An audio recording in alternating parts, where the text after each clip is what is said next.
गजाननं भूतगणाधिसेवितं कपीशजम्बूफलचारुभक्षणम् उमासुतं शोकविनाशकारकं नमामि विघ्नेश्वर पादपङ्कजम्।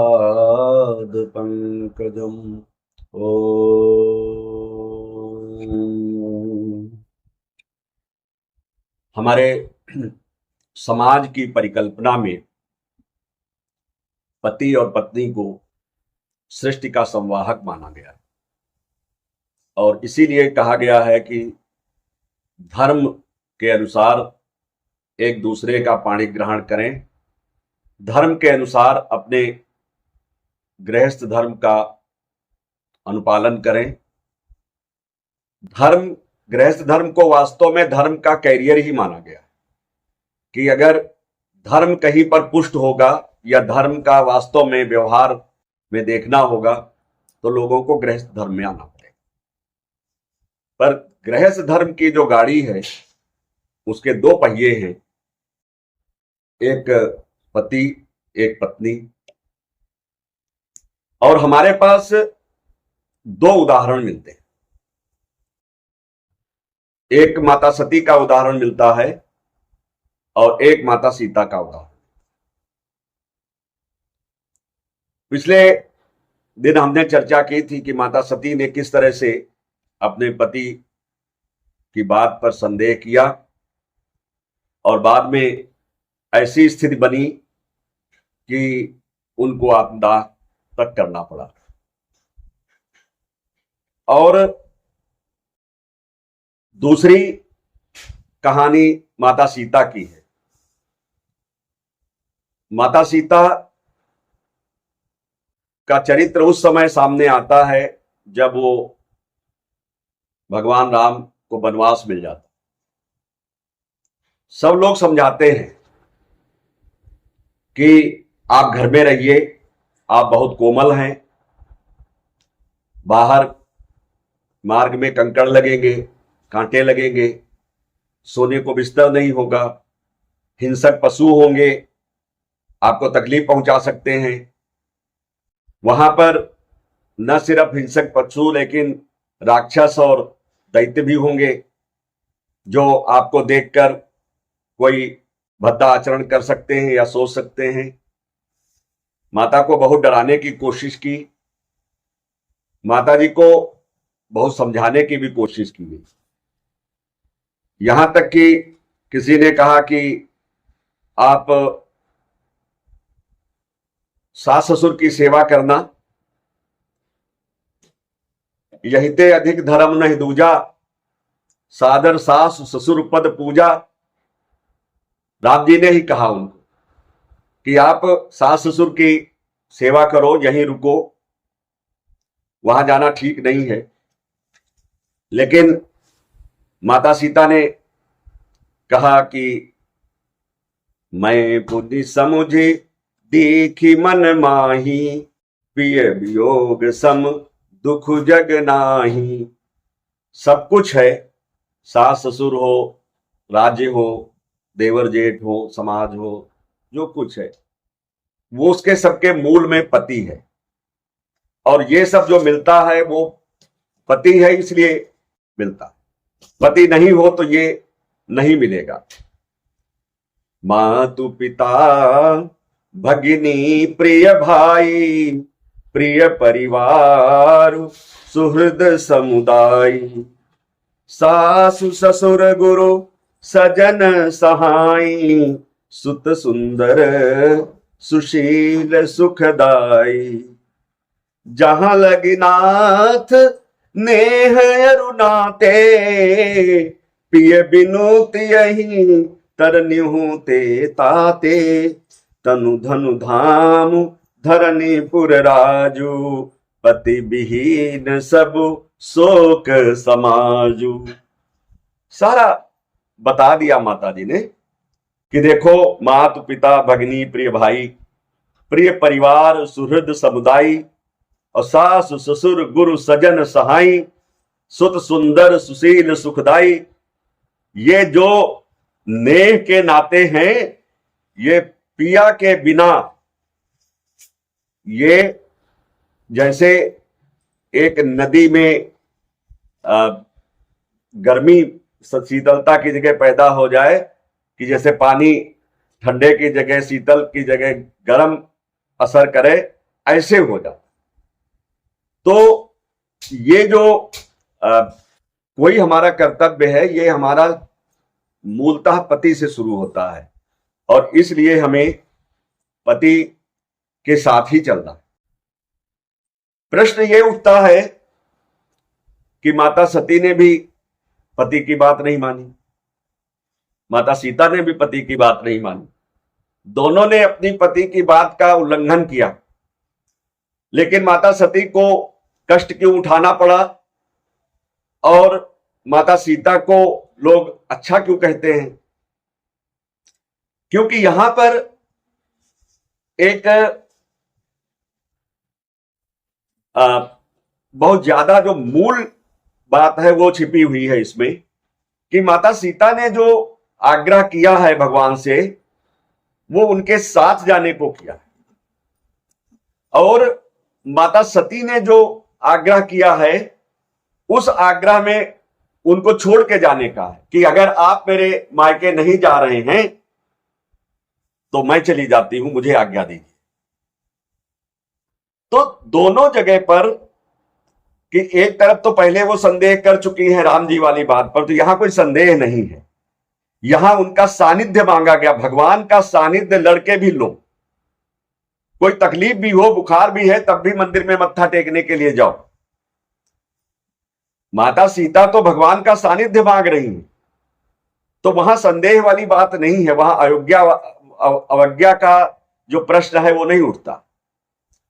इसके आगे देवी पुराण में ये आख्यान आया है कि माता भगवती सती ने जब भगवान को कहा, भगवान शिव को, कि मेरे पिताजी यज्ञ कर रहे हैं, सारे देवता लोग जा रहे हैं, मैं भी जाना चाहती हूं, आप भी चलो हमारे साथ।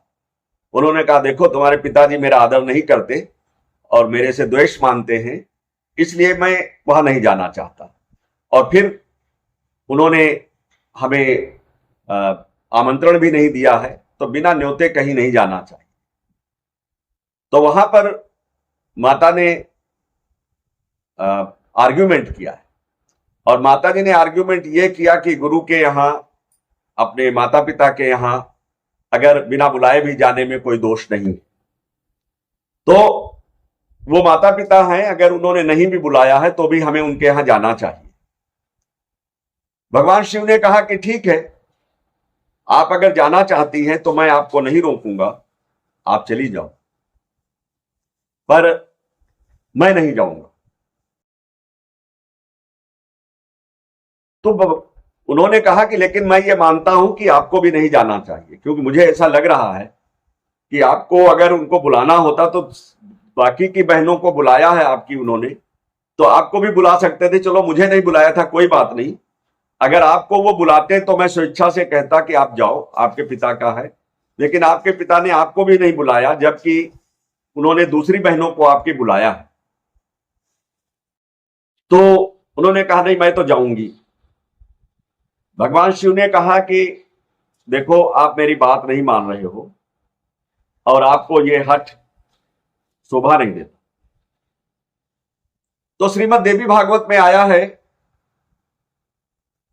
कि ये बात सुन के जब भगवान शिव ने उनको उलाहना दिया कि आपको क्या हो गया है, आप मेरी बात नहीं सुन रहे हैं, तो माता को गुस्सा आ गया। और माता को इतना गुस्सा आ गया कि वो भूल गई कि वो शिव जी की पत्नी हैं। वो अपने जगत जननी वाले रूप में आ गई, महाकाली वाले रूप में आ गई, और महाकाली वाले रूप में आके उन्होंने बहुत गुस्सा किया। और कहते हैं कि इतना गुस्सा किया उन्होंने कि धरती कांपने लगी, सब उनके क्रोध के आगे जलने लगे। भगवान शिव को भी ऐसा लगा कि अब यहां पर मैं और ज्यादा इनके समक्ष खड़ा नहीं रह पाऊंगा। तो उनका इतना भयावह रूप हो गया गुस्से में कि वो भागने लगे इधर। और जब वो भागने लगे तो माता ने 10 दिशाओं में अपने रूप प्रकट कर लिए। जिनको 10 विद्या कहते हैं, और 10 दिशाओं में जिधर भी भगवान शिव भागते थे उधर देवी खड़ी हो जाती थी। फिर उसको देख के, और उनका वही विकराल रूप, फिर वो दूसरी तरफ भागते थे, वहां भी उनको देवी माता खड़ी मिलती थी विकराल रूप में। तो जिधर भी भागते थे उधर मिलती थी। भगवान शिव समझ नहीं पाए ये सब क्या हो रहा है। अंततः वो देवी मां सारी इकट्ठा हुई। उन 10 रूपों को 10 विद्या के रूप में जाना गया, और भगवान शिव ने उनसे माफी मांगी। कहा कि ठीक है, अब आप जाइए। अपने सेना को भी साथ में भेजा, नंदी को भी साथ में भेजा। बाकी की कहानी सब लोग जानते हैं कि उनको इससे दुख की प्राप्ति हुई, उनको आत्मदाह करना पड़ा। लेकिन कहने वाले कहते हैं कि इसको इस रूप में नहीं लेना चाहिए, यह सब माता की लीला है। कई बार भगवान जब लीला करते हैं ना, तो अपने ऊपर दोष लेके दुनिया को समझाते हैं। एक बार देवताओं की और राक्षसों की लड़ाई हो रही थी, तो देवता भारी पड़े, राक्षस कमजोर पड़े, तो राक्षस भागे। तो उनको कुछ और नहीं दिखाई दिया, महर्षि भृगु का आश्रम दिखाई दिया। तो महर्षि भृगु के आश्रम में वो घुस गए, और वहां देखा कि भृगु पत्नी माता वहां पर थी। उन्होंने कहा कि माता मुझे शरण चाहिए, देवता लोग मेरे पीछे पड़े हैं, मुझे मार डालेंगे। उन्होंने उनको शरण दी, कहा कि आप यहां हमारे आश्रम में, अभय है आपको, आप आराम से रहिए। लेकिन तब तक भगवान को गुस्सा आ गया। लोगों ने गए, देवता लोग कहने लगे कि भृगु के आश्रम में वो राक्षस लोग छिपे हुए हैं, और माता कहती है कि जब तक मैं हूं तब तक आपको कुछ नहीं होगा। उन्होंने उनको, राक्षसों को, अभय दे दिया। भगवान को गुस्सा आया तो उन्होंने सुदर्शन चक्र को कहा कि जाके माता का सिर काट लीजिए, और सुदर्शन चक्र ने माता का सिर उड़ा दिया। बाद में भृगु ने उनको श्राप दे दिया कि जिस तरह से आपने मेरी पत्नी को मारा है, तो आपको देवता या भगवान बने रहने का कोई अधिकार नहीं है। आपको इंसान के रूप में धरती पर जन्म लेना पड़ेगा, और जिस तरह से मैं पत्नी के वियोग में रहूंगा, वैसे ही आपको पत्नी का वियोग सहना पड़ेगा। तो इस प्रकार से उन्होंने, भगवान ने मुस्कुरा के कहा कि प्रभु मुझे आपका श्राप स्वीकार है, क्योंकि मैंने तो लीला की थी। अगर मैं ये नहीं करता तो आप मुझे श्राप कैसे देते, और मैं श्राप नहीं मिलता तो मैं धरती पर जन्म कैसे लेता, और धरती पर जन्म नहीं लेता तो रावण कैसे मारा जाता। तो जब ये जो 10 विद्याएं प्रकट हुई हैं, अगर माता क्रोध नहीं करती तो 10 विद्याएं कैसे प्रकट होती? दुनिया उन 10 विद्याओं से अनभिज्ञ रह जाती, जान नहीं पाती। माता के 10 स्वरूप से दुनिया वंचित रह जाती। परंतु आम लोगों के लिए इसमें समझदारी ये बात है कि क्रोध किसी भी रूप में अपना ही नुकसान करता है। क्रोध किसी भी रूप में अपना घर गृहस्थी उजाड़ता है। जैसे माता सती भगवान शिव की गृहस्थी उजड़ गई, तो वो अगर क्रोध करेंगे, अगर संदेह होगा, तो पहली बात आपस में संदेह नहीं होना चाहिए, शक शुबा का कोई जगह नहीं है। दूसरी बात यह है कि जिद नहीं करनी चाहिए। एक ने कहा दूजे ने मानी, नानक बाबा कहें दोनों ब्रह्मज्ञानी। तो नहीं हमें जिद करनी चाहिए, और अगर कहीं जिद पूरी ना हो तो क्रोध तो बिल्कुल ही नहीं करना चाहिए। और क्रोध भी कर लिया तो फिर बदला निकालने की कोशिश नहीं करनी चाहिए। आमतौर पर लोग नीचा दिखाने पर या बदला लेने पर उतारू हो जाते हैं। ये शिव जी का और माता सती का जो प्रसंग है, उसमें ये सारे एलिमेंट मिलते हैं कि एक के बाद एक जो पारिवारिक कलह के संदर्भ में बात की गई है, वो हमारे सामने आती है, और इसको लेकर घर परिवार उजड़ते हैं। लेकिन जब माता सीता की बात आती है तो उनको इस रूप में दिखाया गया, इसीलिए लोग राम सीता की जोड़ी की बात करते हैं कि उन्होंने सारे कष्ट सह लिए एक तरफा। लोग कहते हैं राम जी ने घर से निकाल दिया था, लोग कहते हैं कुछ, लोग कहते हैं कुछ, परंतु कोई नहीं जानता कि माता ने कभी भी एक शब्द किसी भी शास्त्र में उपलब्ध नहीं है कि भगवान के खिलाफ कहा हो, या भगवान को कोई चीज सुनाई हो, या ये कहा हो, अपने बच्चों को कहा हो कि तुम्हारे पिता ने मेरे साथ बड़ा अन्याय किया। आमतौर पर माताएं 1 मिनट लगाती हैं कहने में, अपने बच्चों से जो जरूर कहती हैं कि आपके पिताजी ने मेरे साथ बड़ा अन्याय किया। माता भगवती ने कहीं भी ये बात नहीं कही अपने बच्चों से, और लौकुश को इस तरह से पाला कि वो संसार के बहुत ही काबिल इंसान बन सके, पूरा राजपाट चलाने वाले बन सके। भगवान ने जब उनको प्राप्त किया तो उनको फक्र हुआ कि उनका पालन पोषण किस तरह से हुआ है, कितनी अच्छी तरह से हुआ है। तो 2 जो ये उदाहरण मिलते हैं, एक समर्पण भाव का उदाहरण है और एक थोड़ा एसर्टिव भाव का है। तो हमें जो एसर्टिव भाव है वो नहीं करना चाहिए। आपस में जब गृहस्थ धर्म है तो गृहस्थ धर्म में ग्रहण करना चाहिए। गृहस्थ धर्म में हमें जिद, या गृहस्थ धर्म में हमें एसर्टिव नहीं होना चाहिए, ज्यादा अपनी बात कह देना चाहिए। अगर मन में है और उसके बाद में नहीं सुनी जाती है तो उसके लिए कोई जिद या क्रोध या बदले की भावना, इस तरह से कुछ नहीं होना चाहिए। अगर ऐसा होगा तो समस्याएं आ जाएंगी।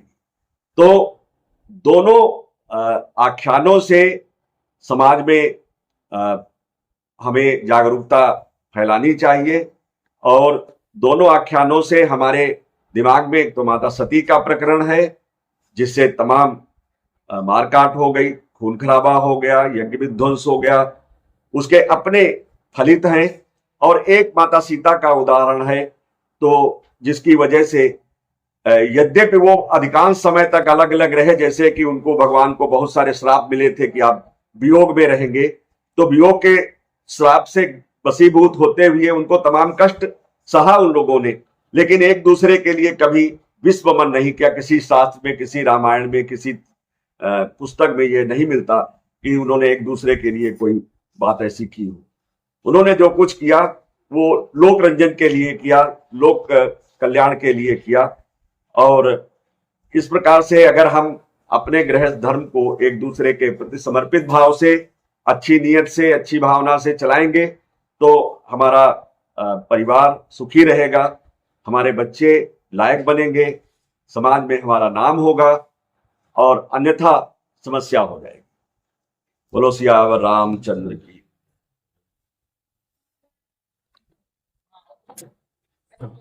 इसी क्रम में वनगमन के दौरान जब माता सीता अत्रि के आश्रम में माता अनुसुईया से मिली तो माता अनुसुईया ने माता सीता को नारी धर्म के बारे में उपदेश किया है।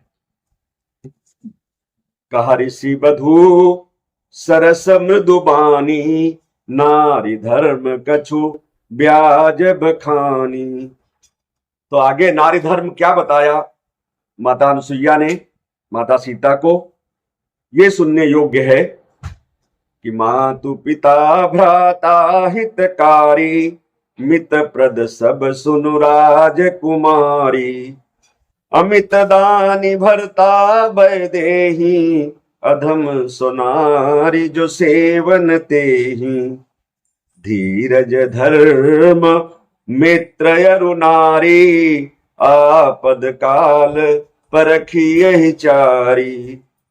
वृद्ध रोग बस जड़ धनहीना, अंध बधिर क्रोधी अति दीना। ऐसे हूँ पति कर किय अपमाना, नारी पाव जमपुर दुख नाना। एक ही धर्म एक व्रत नेमा, काय बचन मन पति पद प्रेमा। माता अनुसुईया कह रही हैं कि माता पिता भ्राता बंधु जितने सब हैं वो सारे पति के सेवन के बाद हैं, और इसीलिए धीरज धर्म मित्र और नारी ये आपातकाल में इनकी परीक्षा होती है। वो उनकी तारीफ भी करती हैं कि आपने बड़ा अच्छा किया कि आपत्ति में, विपत्ति काल में अपने स्वामी का साथ नहीं छोड़ा। अंत में वो कहती हैं कि पति कैसा भी हो, वृद्ध हो, रोगबस हो, मूर्ख हो, धन से विहीन हो, उसका अपमान नहीं करना चाहिए। और क्या कहती हैं कि एक ही धर्म एक व्रत नेमा, काय वचन मन पति पद प्रेमा। यही एक धर्म है कि अपने घर गृहस्थी में सुखी रहें और अपने पति का सेवा करें, उनके चरणों में प्रेम करें। जगपति व्रताचार्य विधि यही, वेद पुराण संत सब कही। उत्तम के अस बस मन माही, सपन हुआन पुरुष जग नाही। मध्यम परपते देख कैसे, माँ भ्राता पिता पुत्र निज जैसे। धर्म विचारी समुझी कुल राही, सो निकृष्ट त्रिय श्रुति यस कही। बिनु अवसर भय तेरा जोई, जानहु अधम नारी जग सोई। पति वंचक पर पति रति करई, रो रो नरक कल्प सत परई। माता कहती है अनसुईया कि उत्तम के अस बस मन माही। जो उत्तम नारी है उसके मन में पति के अतिरिक्त कोई पुरुष नहीं रहता। मध्यम के मन में पुरुष तो रहते हैं, लेकिन वो भ्राता पिता पुत्र निज जैसे, अपने भाई पिता बेटे के समान उनको मानते। लेकिन जो निकृष्ट कोटि की महिलाएं हैं वो पतिवंचक है। पतिवंचक पर पतिरति करई, रो रो नरक कल्प सत परई। क्षण सुख लागे जन्म सत कोटि, दुख न समुझते ही सम को खोटी। बिनु श्रम नारी परम गति लाही, पतिव्रत धर्म छाणी छल गाही। कहते कि आपको बिना श्रम के परम गति प्राप्त हो जाएगी अगर पतिव्रता धर्म का निर्वाह करेंगे तो। पति प्रतिकूल जन्म जहां जाए, विधवा होई पाई तरुणाई। सहज पावनी नारी पते, सेवत शुभ गति लहै। जसु गावत श्रुति चारे, अजहु तुलसी का हरि प्रिय। सुनु सीता तव नाम, सुमिरि नारी पति व्रत करही। तो ही प्राण प्रिय राम, कहियो कथा संसार हित। ये तो मैंने संसार के हित के लिए कथा कही है कि जिस प्रकार से तुलसी जी भगवान को प्रिय हैं, यद्यपि वो उनसे अलग रहती हैं, फिर भी ऐसे ही आप सीता जी, जब पतिव्रत धर्म की बात आएगी तो आपका नाम लिया जाएगा। क्यों कि आपके राम जी आपको प्राणों के समान प्रिय हैं।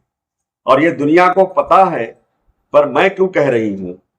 मैं इसलिए कह रही हूं संसार हित, संसार के लोगों को पता लग जाए कि वास्तव में गृहस्थ धर्म क्या होता है, पति पत्नी का धर्म क्या होता है। तो ये अनुसुईया जी का जो सती और सीता जी का जो संवाद है, ये बहुत ही अच्छा है। माता सीता यद्यपि बहुत विद्वान है, स्वयं भी बहुत अच्छी पतिव्रत धर्म को निर्वहन कर रही हैं, फिर भी जब कोई एक इंडोर्समेंट मिलता है, जैसे माता अनुसुईया से उनको सीख मिली, इससे पहले माता कौशल्या ने उनको सीख दी थी, तो उनको बहुत अच्छा लगा था। तो हमें अपने बड़ों से सीख तो लेनी चाहिए, लेकिन अच्छे मार्ग पर चलना चाहिए। और अच्छा मार्ग ये है कि पति पत्नी के बाद ही कोई तीसरा शुरू होता है, बीच में कोई तीसरा नहीं होता। धन्यवाद।